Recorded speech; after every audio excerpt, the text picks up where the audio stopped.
Hello, everyone. It's so great to have you here today. I wanted to come on and talk live about the implications of anxiety and PTSD, especially as we're healing things like spasmodic dysphonia or any other neurological issue that we might be having. The anxiety level is kind of hand in hand with those type of conditions, and there's an inherent kind of thing that happens where one thing feeds the other constantly. Because, for instance, with the voice problem, you have anxiety about speaking, then you go to speak and you can't do it very well, then it adds to your anxiety, and so basically you're caught in a loop. And often what happens is we are in a traumatic or a very upsetting situation to begin with. And when we are in those situations in life, and they happen to most of us throughout at some point of our lives. So when we experience that trauma, and if there's not enough glucose in the brain at that moment, there's actually a scorching that kind of goes on in our brain, in the neurons of our brain. So when we don't have the glucose and the brain heats up when we are under duress like that, then it's like an electrical fire that happens on a very, very minute level.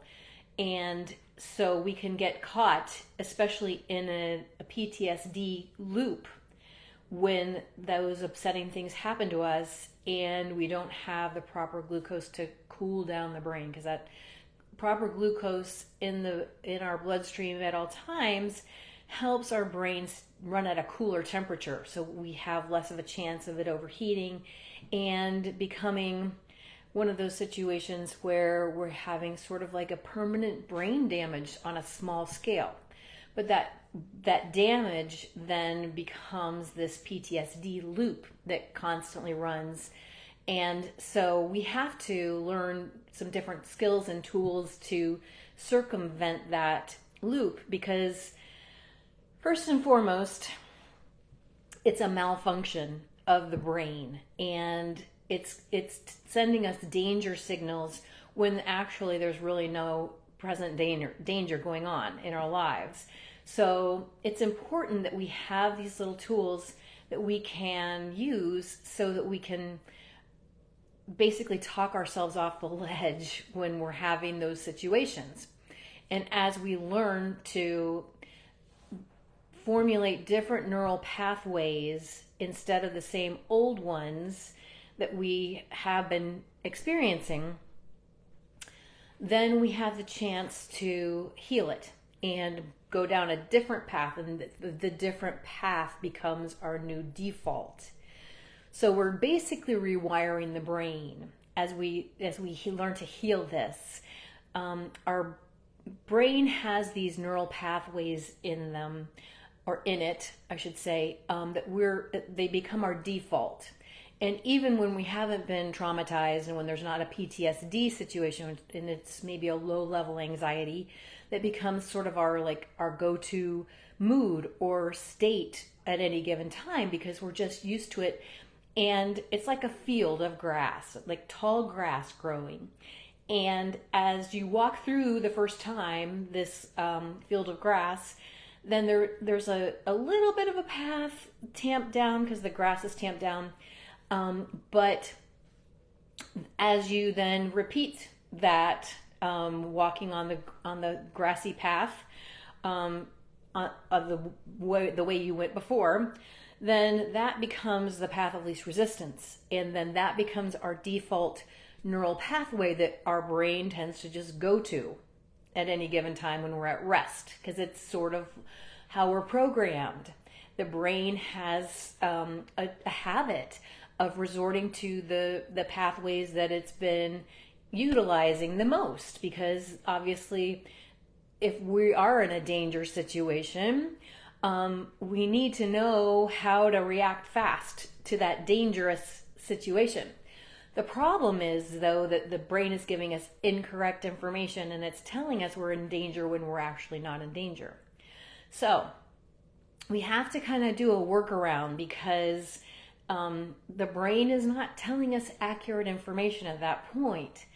And sometimes we have to analyze our thoughts and decide whether they are truly accurate at this moment. I don't know if you ever just feel anxious for no reason, but when that happens to you, you have to take a moment and just analyze it because, noticing it is the first thing, and then analyzing it. Is this accurate? Do I need to be feeling anxious right now? Is there something coming down the path that is scarier that I need to be on alert about?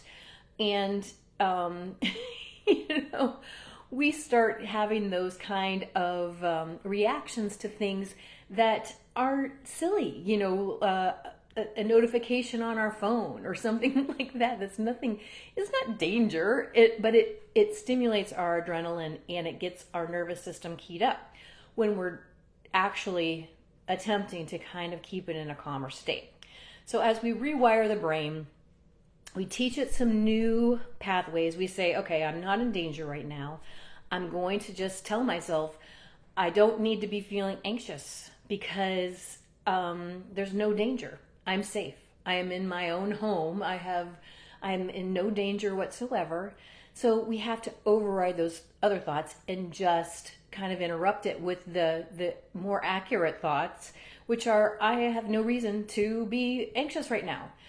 Now, the next thing we can do about that is then to kind of pattern interrupt it. So there are different types of things that we can do to interrupt the tangent that we're on. Sometimes it can be a physical movement, like you can change the energy in your body by just physically moving it. And, doing some jumping jacks or, just standing up and stretching your arms, helps just kind of shift your body chemistry, your energy that's happening in the moment. So we can do, something more dramatic if you want to, go outside and take a walk. The exposure to nature and being in tune with the frequency of the earth, of any water, bodies of water that are around, all of that can be a pattern interrupt. Sometimes we can even do just something silly, like if you like to watch silly cat videos or something like that on the internet, just take a moment to watch something that changes your state, changes your thought process at any given moment. You can do, a meditation, even just a few minutes of a meditation, and get in touch with your breath. You can do some box breath, so where you breathe in for 3, hold for 3, release for 3, and hold that for 3. So those are all just ideas of something you can do to change your thought process at any given moment when you're having that kind of like anxiety thought, because it's not true. And so that's the thing that we have to just keep remembering. We have other tools. We can do some basic relaxation and self-care tools all day, every day. Basically mixing those in more to our daily routine gets our nervous system kind of accustomed to being in a more of a relaxed state. Okay, I don't need to be on guard right now. I don't need to be on alert. I can just relax and just breathe. It's okay. So, we can do things like there's emotional freedom technique. We can do some tapping. We can do just whatever you enjoy. The outdoor stuff is always like a bonus because naturally we just get in tune with what's going on with the frequency of nature. So there's nothing that we have to do to basically change our state. It's getting done for us automatically. So I like the nature one a lot, and I use that one a lot for myself just because it's easy. It's low hanging fruit. You can get in touch with all of those good vibes, those good frequency. Of course, music is so healing, and just listening to your favorite song, or even just a funny episode if you like a TV show or a movie that you enjoy that makes you laugh. There's nothing wrong with just using these tools until we can kind of become more calm as our default state. We have to kind of work to get the nervous system calmed down. Tell ourselves that we're fine, that we're calm, we are safe, and that the danger is not real. Now, of course, there's also some other influences that are adding to our anxiety and our PTSD often. So when our bodies have a high viral load in them, then the viral casings from the dead viruses as well as the active viruses that are in our bodies irritate the nerves. And so we have sort of a physical reason that we're experiencing the anxiety and the PTSD in addition to the mindset portion of the whole equation. So we basically have to begin to weed out those pathogens by starving them. So how can we do that? We can basically eat a diet high in fruits and vegetables because those things do not feed those viruses. The things that feed those viruses are eggs, gluten, dairy, corn, soy, canola oil, and pork. So those are all nervous system kind of detriments if you have anxiety, because the pathogens that love those foods will continue to plague you when you have anxiety and you have some things like that going on. So you definitely want to starve the viruses and the pathogens, and then what we need to do in addition is to bring in some foods that calm the nervous system. So things like mango, things like bananas, things like potatoes, cherries, grapes, things like turmeric root, and ginger. Those are calming to the nervous system. You can bring in a sweet potato every day. If you start adding this regimen of eating a sweet potato every day, you can actually start to combat your PTSD. There's also some supplements that are very helpful if you're experiencing a lot of anxiety. Things like magnesium glycinate, things like GABA, magnesium threonate, lemon balm, nettle leaf, GABA, DHA, EPA, DHA, California poppy, all of those types of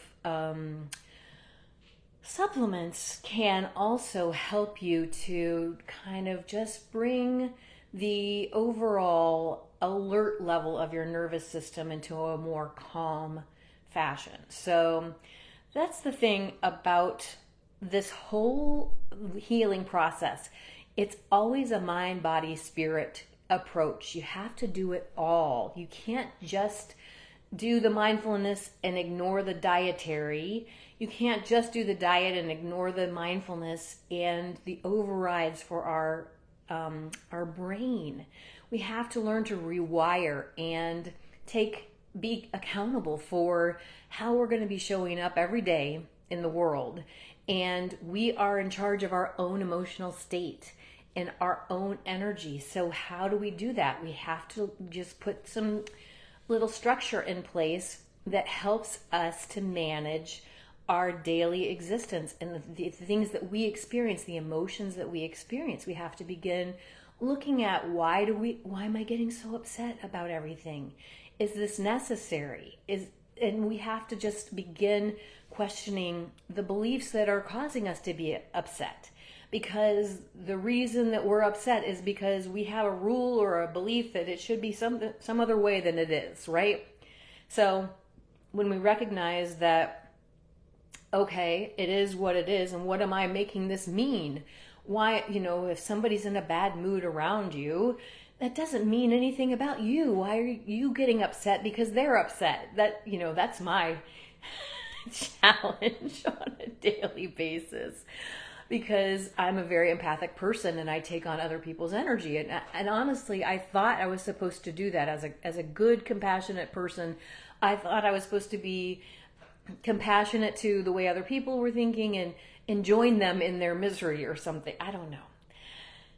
Anyway, it's not my responsibility. It's not your responsibility either. So as we come into contact with other people, people are going to have a bad day. So you let them. I love Mel Robbins, and she talks about this theory all the time. Like, people are going to do what they're going to do, and there is nothing that we can do that can change that. So the best thing that we can do for ourselves and our own nervous system is just to let them. If they're going to throw a tantrum, let them. I remember when I was a mom and I had a tantrum-prone 2.5-year-old. I remember one time I sat in the aisle at Target. I had a newborn and this other 2.5-year-old who was just not happy, and I just sat down in the aisle and let her have her tantrum, and when she was done, then we could leave the store. So because I couldn't lift the baby and the 2-year-old because I had just had a C-section, and so I had to learn that lesson a long time ago. But we can take a hold of our nervous system and our anxiety. We do have the power to do it. We think we're kind of subject to whatever happens, but that doesn't have to be the case. We actually can be proactive about how we're going to allow things to affect us, and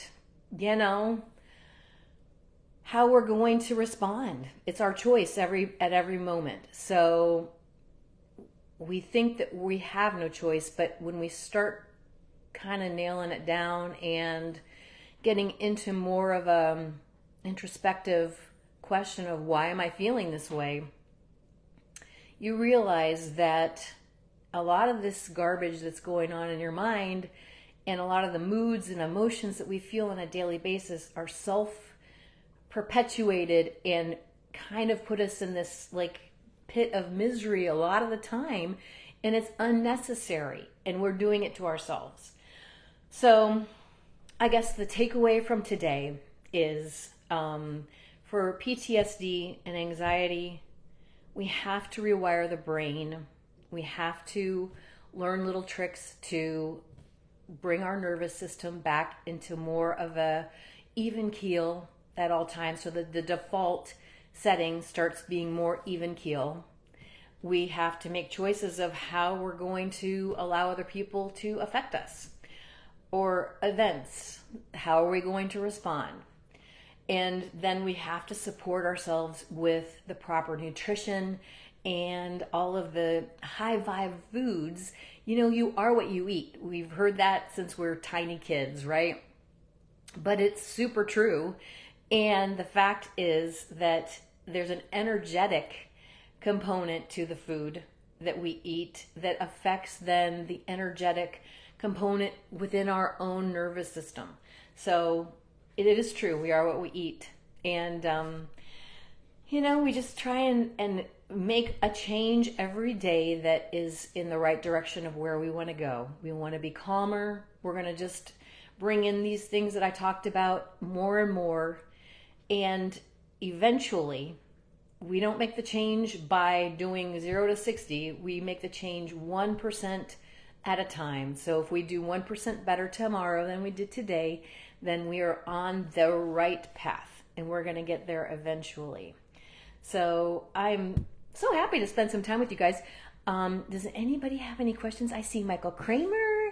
I see Kara Ann. I see Mary Ferraro. I see Sam Zambito. Oh my gosh, that's so cool. I'm so glad to see you guys. It's like we have a major catch up to do. A couple of these people are from my old music days. Oh my gosh, we did so many fun gigs together and made some beautiful music together, darling. So, yeah, let me know if you guys have any questions or you want me to talk about anything else. But it's so fun to come out and just like say hi to everybody. And I hope you guys are having a wonderful day. I hope you have a beautiful weekend. And peace and calm is the new awesome, right? That's that's my mantra. Peace and calm is the new awesome. So I hope you guys have a peaceful and a calm and an awesome weekend. All right, we'll talk soon. Take care, guys. Bye. Love ya. Mwah.